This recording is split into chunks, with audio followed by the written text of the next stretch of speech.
Welcome everyone to the episode of Next Generation Virtual Events. My name is Kirat and I will be your host for today. Before I dive into our new series, I wanted to do a quick recap of our previous series, what we called the Digital Event Series. This was a very interesting journey wherein we tried to create a community around how we could create different innovative experiences in the digital world. We started off with a Zoom meeting and went on to create our own virtual events platform, which is what you're experiencing right now. Give Me Live. In the next episode for that series, we went hybrid. And what you see on the screen right now is a truly hybrid experience which we built for the speakers as well. So we had a speaker joining us here in Singapore in the studio, and then we had the moderator of the session joining us from Australia.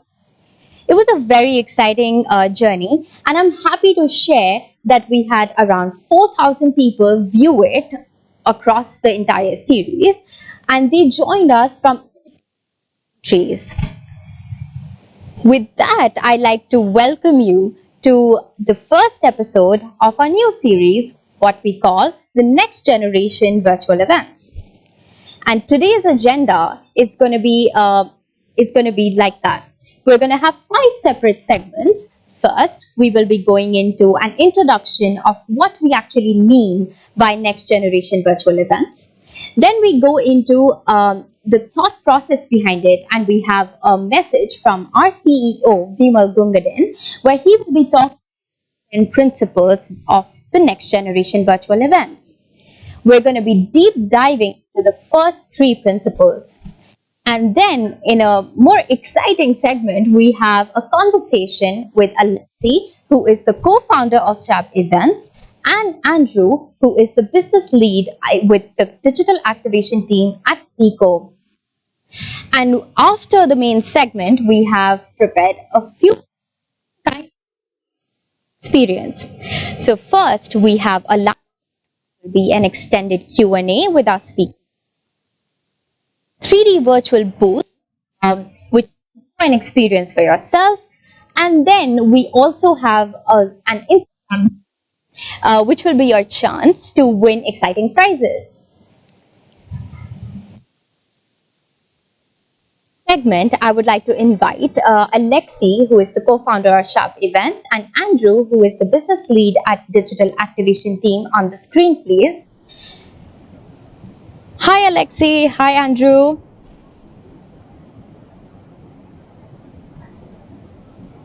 I can't. Alexis, you might be on mute.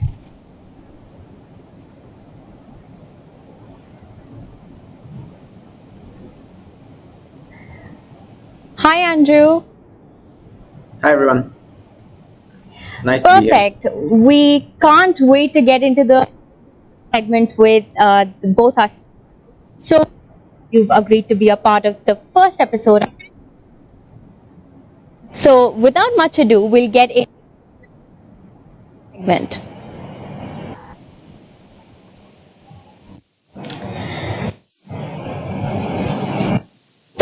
Entire transition and what has happened over the last year, we have really come to function as a stay-at-home economy. And what that really meant was that we look at the concept of space and time very differently. And the same thing was we saw happening within the events industry. We saw that, last year businesses had no choice, so they had to switch to virtual. But what will happen when physical events will be ready to come back? Because we understand that that experience can never be, replaced completely by virtual events. But I do believe that even when physical events do come back, they are never going to supplant virtual events. Virtual events are here to stay. And with so much that's happening around us right now, with thousands of virtual events running simultaneously, this gets overwhelming. And that's why we talk about the next virtual events, where you really try this for your audience. On that note, I would like us to see what our CEO Vimal has to say about this.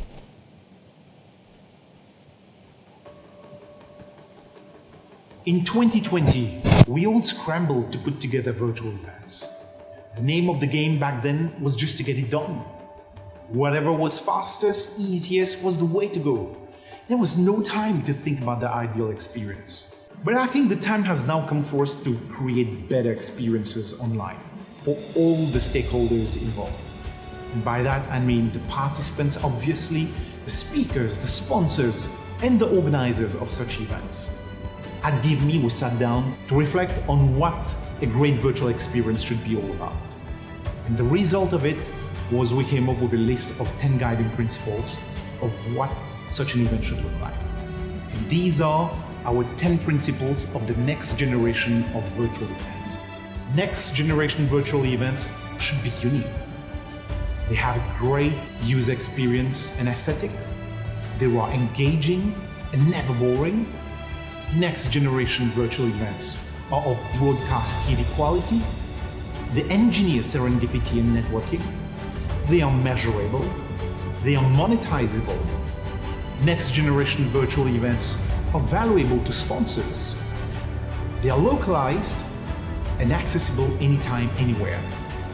And finally, next generation virtual events forge community. Today, these 10 principles guide our own virtual events, our product roadmap, whatever that we're building for our customers, and pretty much the whole set of educational materials that we are setting out to create. I hope that you find it useful as you go on to craft your own virtual experiences. And I can't wait to see the next generation of events that will emerge this year.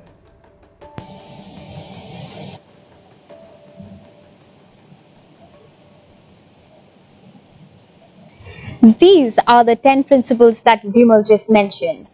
And today we're going to be focusing on the first 3 principles. So I'll get right into it. First, the next generation virtual events are unique. When we used to visit physical events, when you used to visit 2 different physical events, you'd notice that both these events looked very unique. So why shouldn't it be the case with virtual events? Let's take a look at this as an example. What you see on the screen right now is a Zoom meeting.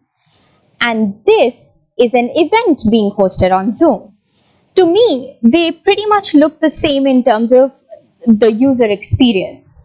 So, and right now, what you're experiencing in Give Me Live is a completely different experience. If I ask you if you've sort of seen a digital venue like that before, you probably wouldn't have. And that's what we're talking about when we talk about a plethora of possibilities that virtual event platforms have in terms of creating that uniqueness of experience. And while we mention the uniqueness, it is important for us to be delivering great user experience, which is aesthetically pleasing. I was having a conversation with a friend and we were discussing about virtual concerts and how, if we think we're going to be ever going to pay for a virtual concert. And to us, the answer before last year would have been a complete no. But then I took a look at what Tomorrowland did. For those of you who don't know Tomorrowland, it's one of the largest electro music festivals. And in 2020, they had to transition their entire physical event into a digital one. What they did was they created this 3D virtual world where fans could join in from different parts of the world, and even their artists were joining in from all across the globe. Let's take a look at a snippet of what Tomorrowland 2020 looked like. This is my first experience as a virtual festival, and I'm pretty excited. Are you ready?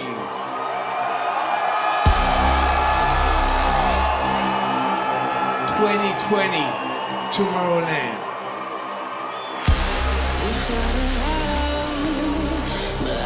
Can't hear cool did that look? And a fun fact, at Tomorrowland's digital version, they actually had 1 million viewers tuning in live, which is approximately double of what they expect at the physical event. That is really showing us how when you create such immersive experiences, what the power can be like and how you can scale up to another level. Even when we focus on things like the exhibition space and trade shows, we saw Switch 2020 be a game changer in terms of how they created a 3D virtual city experience for their attendees. And at a later segment, when we will be getting into a conversation with Andrew, he will be sharing a lot more about what happened behind the scenes of Switch 2020, as he was the one driving that team. While we're creating next generation virtual events, we need to ensure that these are engaging and never boring. Now, we need to come to think about it. In a virtual event, you might think that you're competing with just another virtual event for attention. But I believe that there's so much out there. There's so many other sources of entertainment, like streaming platforms. You have Netflix, you have YouTube, you have video games. All of these are, sort of in the space of media, yet we feel like they're grasping the attention of our users. And how do we really try and make that experience so engaging that a user would sort of give up on watching Netflix series at stretch for hours, but actually tune in live to your virtual event? And we've seen a lot of such innovative ways of how some events are doing it right now. This example, what you see right now, is of Best Cities, which took place at Marina Bay Sands Hybrid Studios here in Singapore, where there was a live bartending session. So you could simply go to the menu and order your drinks online, and you would deliver those drinks made right there at the studio itself. We also saw APAC Med, which was a medical conference, do this in terms of engagement through gamification. They had converted the entire venue into a kind of a game. So the more a user interacted with the site, the more points they would earn. And then there was like a leaderboard which would tell you your ranking in terms of interactions. And at a later segment, we have Alexis joining us from Chab, who will be sharing more about such experiences that they've created for their clients, and how they go on to do this for different industries. Even for us, like our previous series, we've always felt the need to sort of go ahead and experiment with newer forms of engagement. So even today, we've created an Instagram game, which is called Check-in Frenzy, which you can go ahead and try out after the main segment, wherein you will be able to access an Instagram filter and play a game. And let me tell you, this is your chance to win exciting prizes. So I encourage you all to go try it out. Before I close the current segment and move on to the next, I wanted to take this opportunity to introduce Virtual Experience Makers, which is our new series in partnership with the media firm Web & Travel, where we will be interviewing artists and people from outside of the events industry, people like DJs and chefs, where they will be talking to us more about how they use creative means to interact with their virtual audiences. On that note, I would like to close the current segment and go on to the next one, which is our conversation with the two speakers, Alexis and Andrew. Hi, Alexis. Hi again. Hi, Andrew. Hi. Thank you so much both for joining us. And I believe that our audience is also really bracing themselves for this particular segment. So I'm going to dive right into it. You know how previously in the previous segment we were discussing about 3D designs and how we create such experiences in the context of virtual events. We wanted to understand what are your thoughts, because for us, we used to think it is quite gimmicky and, like not really aging really well. So, but now if you notice, the venue that we've joined in right now is actually a 3D venue. So, what are your thoughts, Alexi? Why don't we start with you? Well, that's a very good point. I think we've seen a big year of evolution, and what people know as 3D, as gimmicky, which was probably the beginning on the event side a year ago, very cartoonish, very video game kind of feel, has gone a long way. I think as creative agencies, the whole goal is obviously to take into account what the client wants, what are their needs, what are the look and feel of their brands, and how you execute that in a way that immerse, whether it's the audience, the end consumer, or your B2B clients, into the universe of that brand. So 3D is allowing that now in an interesting way, going further than 2D, but it should not be detrimental to the user experience, because sometimes just less is more. Sometimes it's good to keep it simple. You can use 3D, but if using 3D you're making multiple layers of building and starts to be really complicated for the users to navigate into that environment. Especially, we're talking about a virtual event in the context of professional level. So you might have senior management, more senior people attending the event that are less familiar with technology. If you're losing them and they can't even find back the main room for the feed, then what was the point of 3D? So you have to design very well your user experience to make something that makes sense, that takes into advantage, obviously, a 3D environment, but sometimes even 2D environment works really well. You can use doodles, you can use drawings. So I think it's a mix, a really good mix between the brand and the creativity, and what are the end goals of the event that makes sense, and user experience should be the end goal. Yeah, there has to be that balance out there, definitely. Andrew, would you like to add to that? Yeah, I certainly think that 3D experiences, they can be a key differentiator in creating a more unique and immersive experience, and that can be very important for some brands. We are quite thankful that we were one of the first few to kind of roll out a few 3D events last year. But I completely agree with Alexi that it's not for everyone. And in some cases it's way too complicated. And worse yet, it can also create very long or heavy load times for certain users. So at the end of the day, it really depends on the end customer and what they want and what they value. Absolutely. And when we were even sort of talking about 3D experiences, there can be different kinds. So you could have a static image, or you could have a completely immersive tour with like avatars and things like that.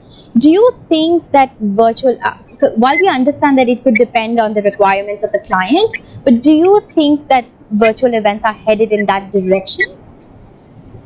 We'll start with Alexi. Yeah. Sorry, go ahead. Go for it, Andrew. Go ahead. Yeah.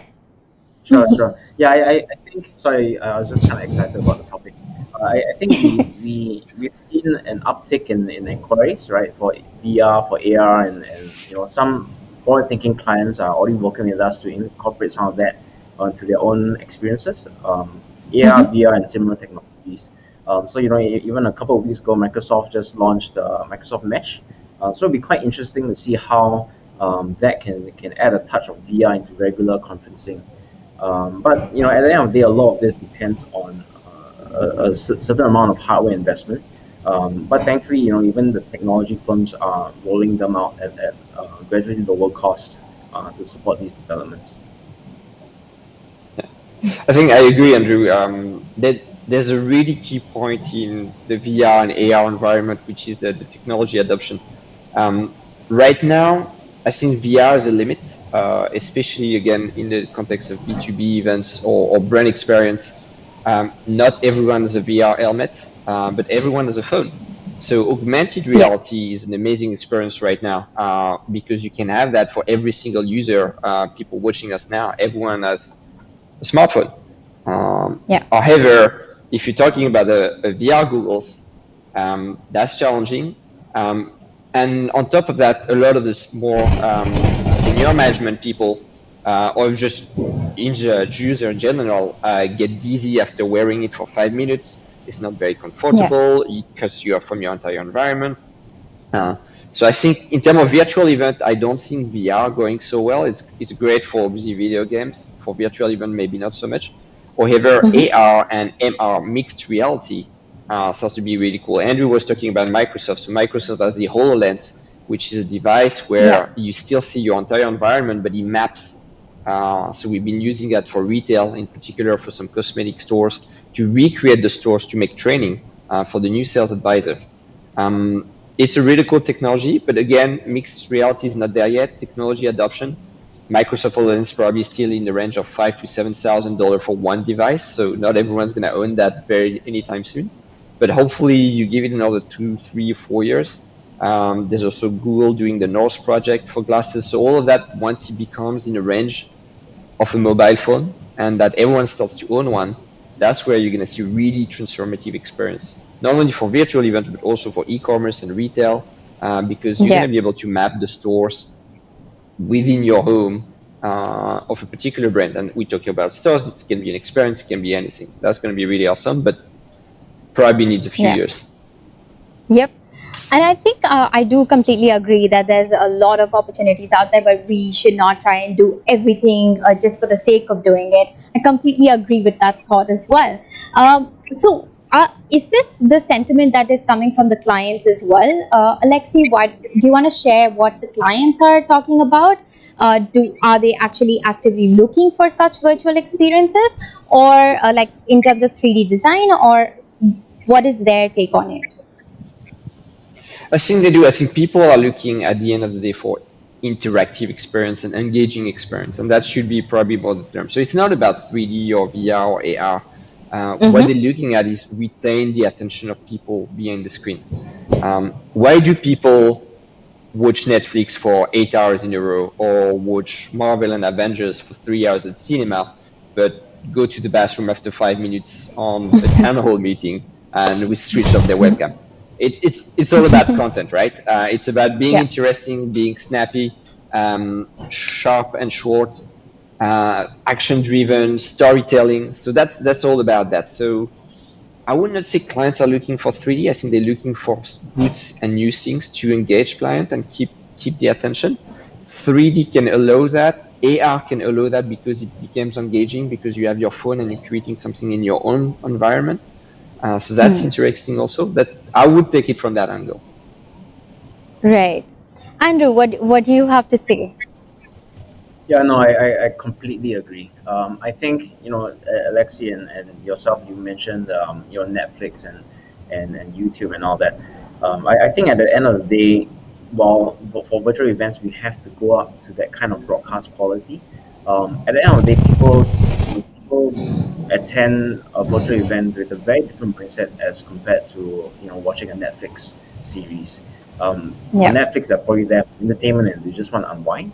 Whereas for virtual events, they're there to consume a very specific set of content. So it may not be a right comparison, right? But I think at the end of the day, it really depends on giving customers and consumers and attendees what they want, whether it's content or an experience. If they're there to purchase an item or to learn about a product, then the content would then have to kind of have to go backwards and kind of create the content, create the engagements around that. Mm-hmm. Andrew, at this point, I wanted to take this opportunity and ask if you want to share with us how Pico has been delivering such engaging experiences with the different events that you guys have done. So, yeah, Sure. over to you. Thanks.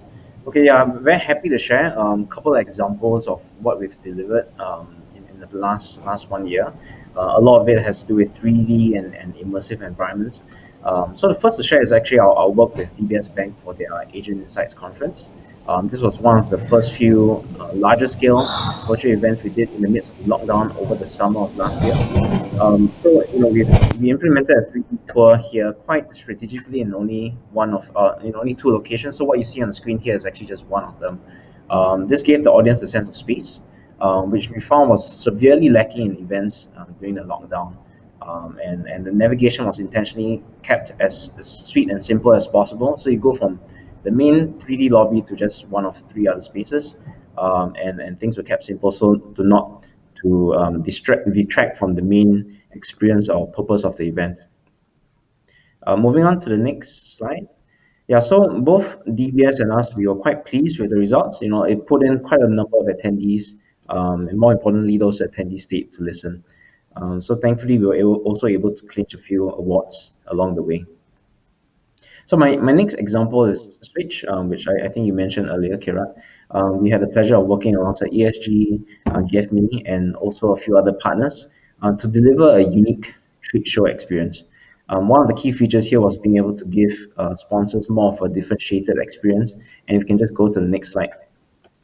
So this offered them more visibility in a space or village, right, that that they could name after themselves. So exhibitors also had a range of different booth layouts that you can choose from. So it definitely added to a more unique experience for everyone. So Switch, traditionally over the last couple of years has always been a celebration of innovation, technology. So it was quite fitting for us to implement a more differentiated experience, or rather a differentiated trade show experience here. So the next example to share is Army 55. And just to share some context, the Singapore Army Open House, in Singapore was always a very well sought after event that happened every 2 years. It brings together military, heritage, family.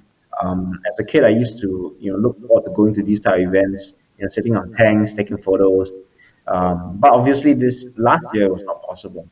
So we set out to create a completely different experience, retaining a bit of that fun element to convey heritage and content, especially important this year as our Singapore Army celebrated their 55th anniversary. Sorry, I meant last year. So we created a 3D island fashioned like a house, as you can see on the screen. You could rotate it around with different touch points leading to games, exhibits, showcases. We also built a first-person shooter game right onto the platform itself. So this was more of a consumer-focused event with a higher emphasis on interactivity. So like we mentioned earlier, 3D model worked very well here. The next slide shows some key results. What was important to us was the high return rate. So more than 50% actually came back a second time, which was a good indicator that the event was something that people enjoyed and wanted to come back. The last example of 3D experiences is Hideout. So this was earlier launched in January this year, and it's Pico's own proprietary music festival and community. So here we engage A-list artists, film a few of them in extended reality production sets, and then we render them onto a 3D custom built environment with various scene settings. So as an attendee, you could log in, watch virtual watch parties, select an avatar, play some games, showcase emotes like dance moves, and interact with other fans. Overall, I think we find that this is a much more engaging way to view concerts and engage with your fellow fans. Um, Hideout is actually still running, so I don't have any numbers to share at the moment, but I welcome everyone to check it out. We have new releases every week, and it's going to be running till for another few months. By the way, most of these events I've dropped into Pico's booth, so if you want to find out more, you can always just check it out. Back to you, Kira. Thank you so much, Andrew. That was a very interesting share, and it's exciting to see how it goes across different industries, and that's very cool because I mean, right now we were all still trying to adapt last year, but this looks like some great stuff out there. And then I wanted to sort of, drift to a conversation that I was reading in an interview that Chab had published, and this was more around. There was a statement on there that actually struck my attention, and I wanted to check with you, Alexi, what are your thoughts on this? So the statement goes like, digital events cannot create emotional experiences for guests. So, what is your take on this? So thank you for the statement. Well noted. So that was the one that was meant to be provocative. So obviously that's probably not our view on it. It's exactly the opposite. I think with virtual events you can definitely generate emotion. You want to create this emotional connection between the audience and the content. It's really key. So that interview was made also to steer a little bit the subject in there. Definitely, I think that's one of the principles that Vimal mentioned earlier in the video. Uh, you want to have, and Andrew also mentioned it, you want to get to broadcast quality level. You want to create that emotional connection through multiple touch points and experience. Could be AR, it can be the great quality of the content, it could be some engagement or the technology on the platform, like the Instagram Den game that we have today. But you want to create that emotional connection, and it works. It's probably slightly different compared to a physical event. So if you're going to design your virtual event as a copy paste of your physical event, then you're probably making a mistake.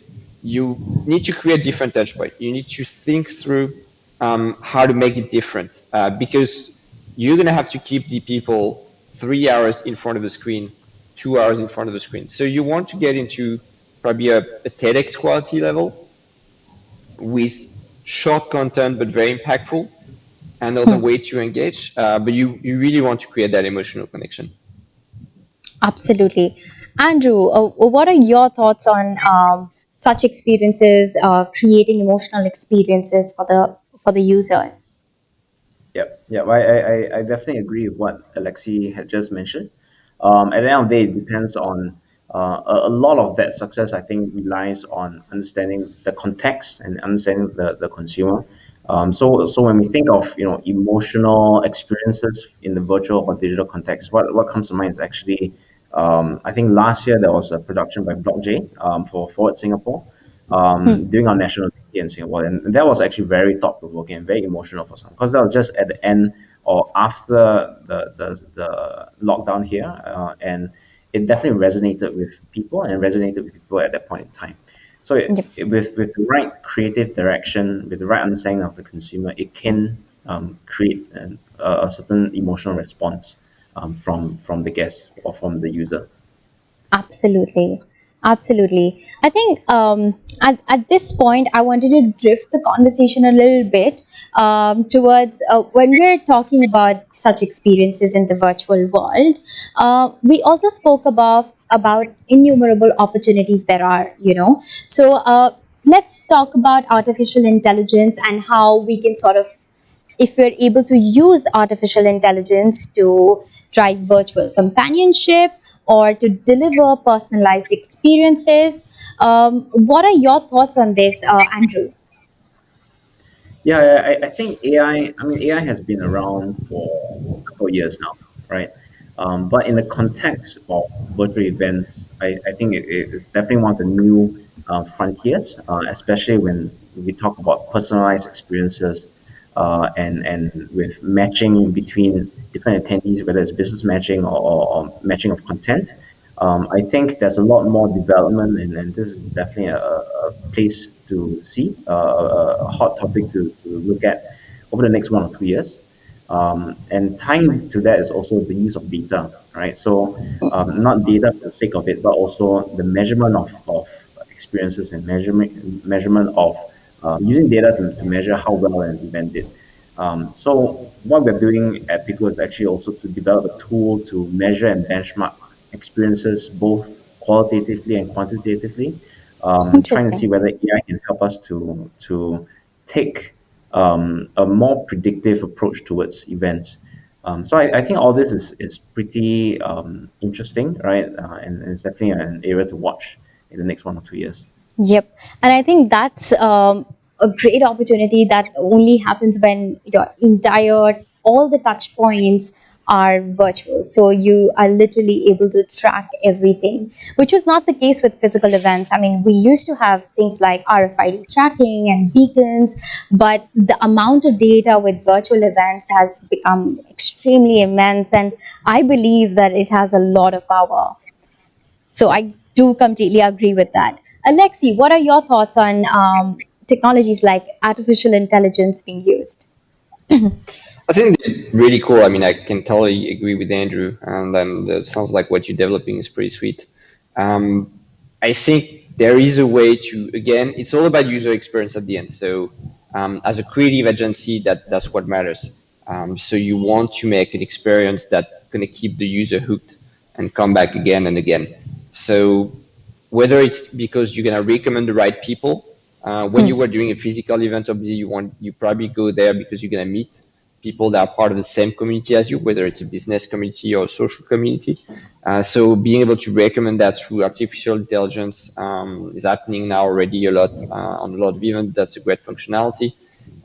Anything that can work as kind of a concierge and drive through your experience and personalize it is a good thing. Now, again, there is artificial intelligence, but you also have, as Andrew said, and you all the data. I think what's key also to deliver for our clients is amazing dashboard, and that's not even artificial intelligence, but already being able to make sense of that data that you can get with those virtual events is super key because that enables you to make your events better over time. The conference you delivered, for example, we did APAC Med in September last year. With all the data collected, we can make a better APAC Med in September this year because we'll know better where people clicked, what was the content they were interested with, when did they stay more for which particular type of speaker or subject, so you can relate to that. And if you, as an event organizer, it's super valuable information because that means your content, you can just make it better over time much faster than what we had before with just YouTube or Facebook input, where you kind of know where people were present on the video, but that's about it. Yeah, yeah, absolutely. Is there just another question that just struck right now was about, so when you're looking at these different metrics of measuring the success of an event, do you see a change in the way you look at those metrics? Because I feel like at a physical event, there would be a different kind of metric that you would be assessing. But over here, what are some of the key metrics that you both would sort of, like really focus on? And this would, with what you've done over the past year, what is events like Switch? What is events like APAC Met 2020 telling you? What are the kind of metrics that you want to focus on? Alexi, what do you think was the most important metric? Well, I think that probably the time per user view, because you can have 100,000 users that come on the platform, but if they all spend 1 minute, Yeah. was it worth all the effort and money and budget you put behind it? So APEC Med was a good example. It was about 1,400 people, all from the medtech community, but we had at all time 1,200 people on the platform. So our average viewership was in the hours, not in a couple of minutes or not in 30 minutes for one Wow. session.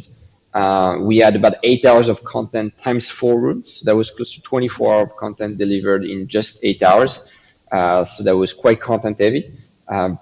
But people were there and people stayed because they were interested also because the subject was timely. It was about being agile in healthcare, and Yeah. we're still in the middle of the pandemic, but in September was probably even more omnipresent.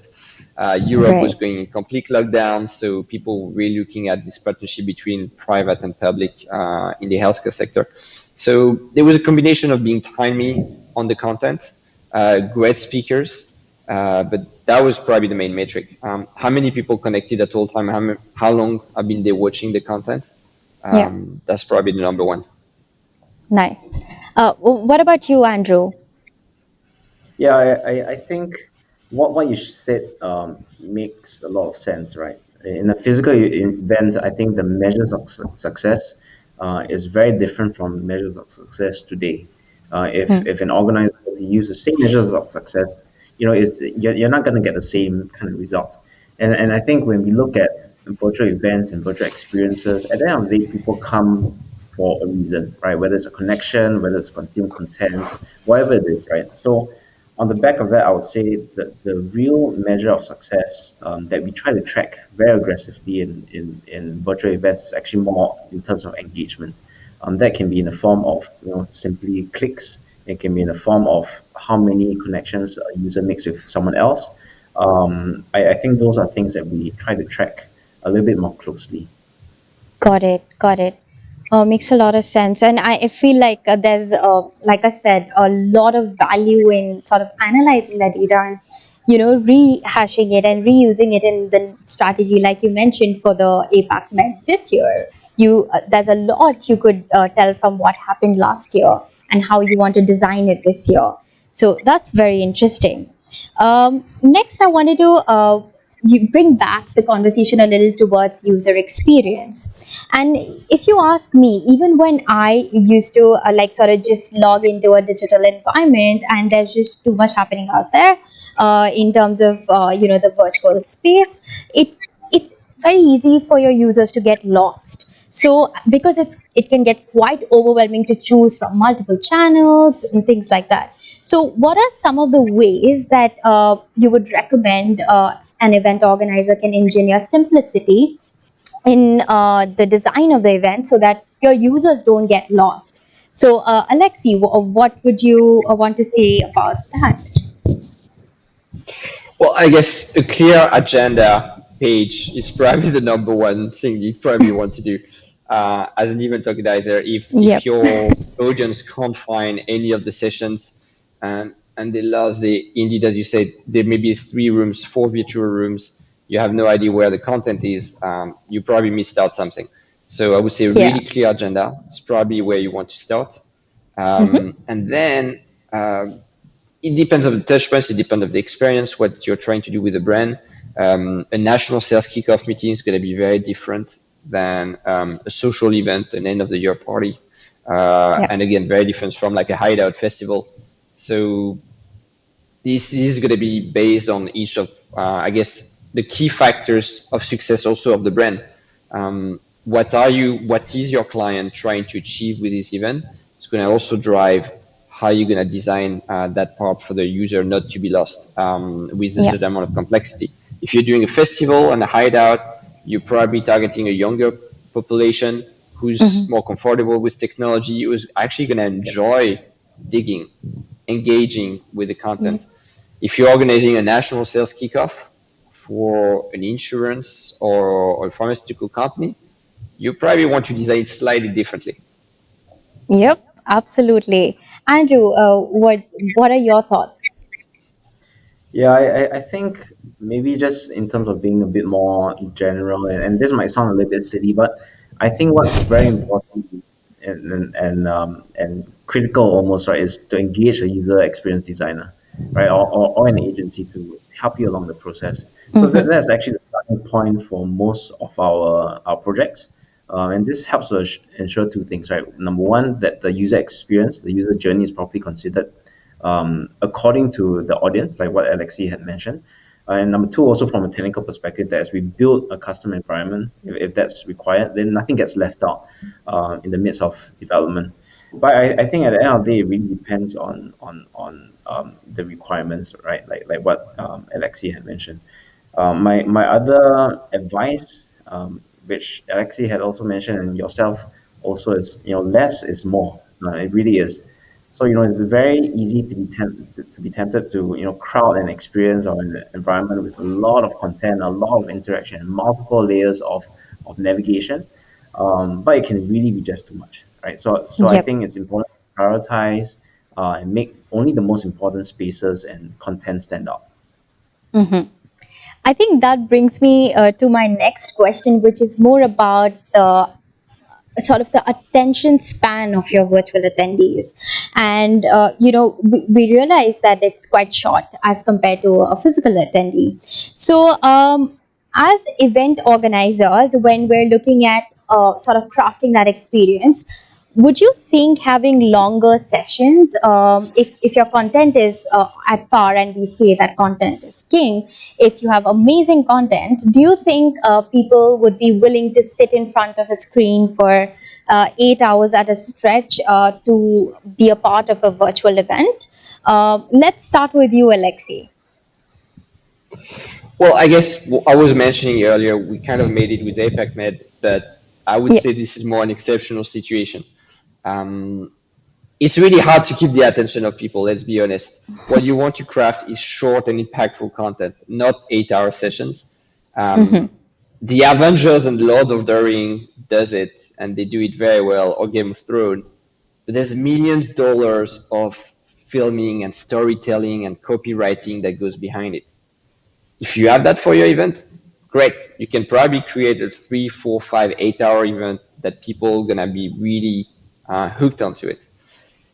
If you don't have that budget, you probably want to reduce your sessions. I Yeah. think 3 hours is probably a really good format for a virtual event, for town hall, Okay. for kickoff, for brand engagement with consumers. But that doesn't mean having someone speaking for 3 hours. That means having maybe 15-minute session, 15 minutes, 15-minute sessions, then switching to like a brand video, then another 10 minutes of another content. So short and impactful movements so that people stay awake. Yep. If you're going to have your top CEO speaking for 3 hours in front of the screen, there's a high chance people are going to switch off their camera and go to the bathroom. Absolutely. It becomes very key to sort of plan your event in a way where you know your audience well, and that's how your content is built around it and the way you design the event. Definitely. Yeah. Andrew, If I can just ask, if sorry, I yeah. just add, I think what you want to say, Andrew said it earlier, that was interesting. Especially when we business event, we're in the field of business, not entertainment. So that also has an impact. Yeah. When you design a Game of Thrones, when you build a Game of Thrones series, you put in cliffhangers, you're doing so much things to keep the attention of people. But that's also because it's enjoyable. It's not in a professional context. So that Mm-hmm. also has a huge impact versus doing a professional event where indeed probably your reference should be a TEDx conference, so TEDx Yeah. talk rather than a TV Netflix series. Yep. Absolutely agree. Andrew, what are your Yeah, thoughts? I think if we could learn a little bit from the entertainment space, right? Of course, I mean, I don't think any B2B type of event organizer will be able to have that type of budget. But one of the things that we can learn, I think, and Alexi mentioned this earlier also, is about storytelling, right? So as long as there's a interesting story, right, around the content, I think can probably hook customers in for a longer period of time.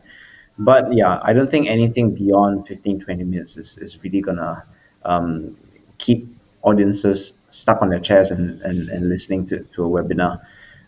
So just for example, internally we had also a survey recently. We found that more than three-quarters of respondents actually found that interactivity was key to the success of an event. So I think while storytelling is key, keeping it punchy is very important. Other ways to Mm. kind of get around that is I think you had mentioned that during your session earlier. Is about having various interactive elements to keep the audience engaged, whether that's Q&A, polls, and it's definitely more pronounced now in virtual events because people are distracted. Yep, yep, absolutely agree with that.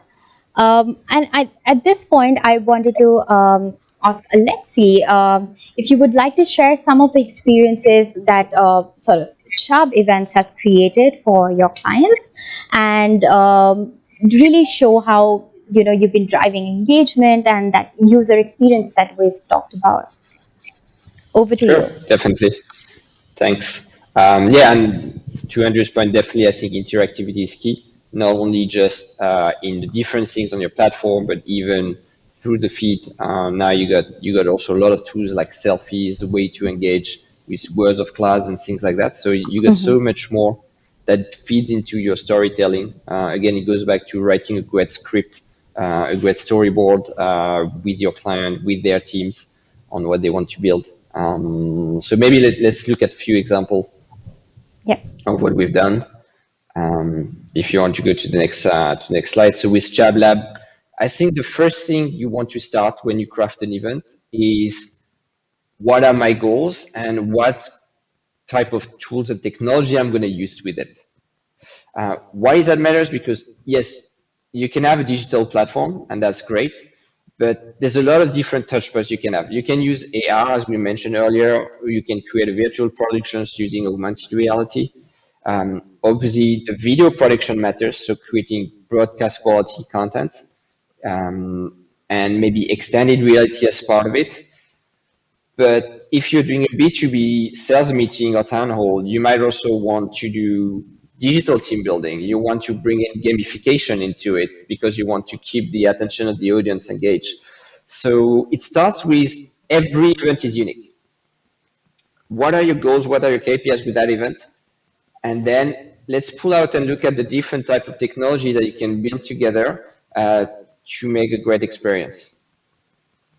And let's do, yeah, thank you. So when are we talking about great experience? We start first with aesthetic also. So there is a customer journey, but it's also creating a great environment that immerses the customer in the universe of the brand. If you're a medtech conference, you might want to have something that looks a little bit more like a conference hall because it was familiarized with what we were doing before, but you transpose it into a different virtual world. If you're a cosmetic company, maybe you want to bring your consumers into the full universe of the brand. And you don't need to respect gravity. You don't need to respect anything that you know in the real world. You can build your universe to experience that particular product. And it's the same, for example, at the top, the example was an award ceremony. So you can build things that you would not build in real life with the budget. You can make something that is interesting. So you start with what are the brand guidelines, what are the goals, and then you build that environment and aesthetic with it. You don't even need to do 3D. You can do 2D. You can use even drawings and doodles. Again, it just ties back to what you're trying to achieve as an event organizer. What are the goals of your event? And then based on that, you're going to iterate and create your environment. Now, on top of that, probably as another example, if you have a great digital platform, you have great technology, you wanted to get into the content and the broadcast quality. Next. Yeah. So broadcast quality, why? But it goes back to what we said for the past 30, 40 minutes. You want to keep the user hooked on a screen.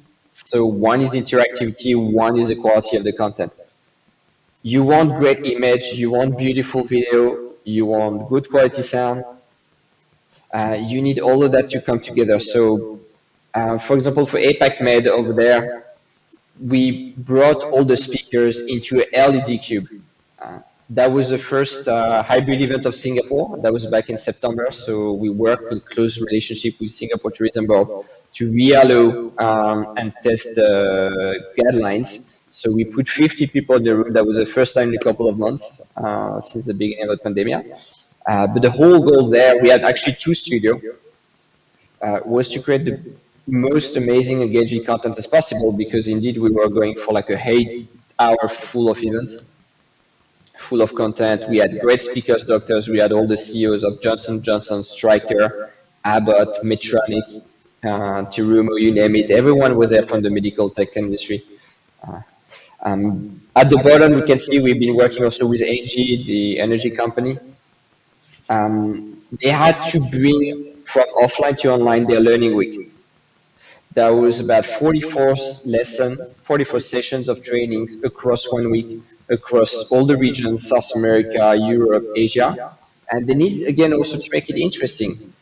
So we brought in gamification, we brought in a studio in their office back in Europe, in Paris, so that they broadcast some content across the day that was brand related, while people come on the platform also for their training on the side, and get some gamification, get rewards, and be more engaged. So quality of the content, again, to immerse the user in the universe of the brand.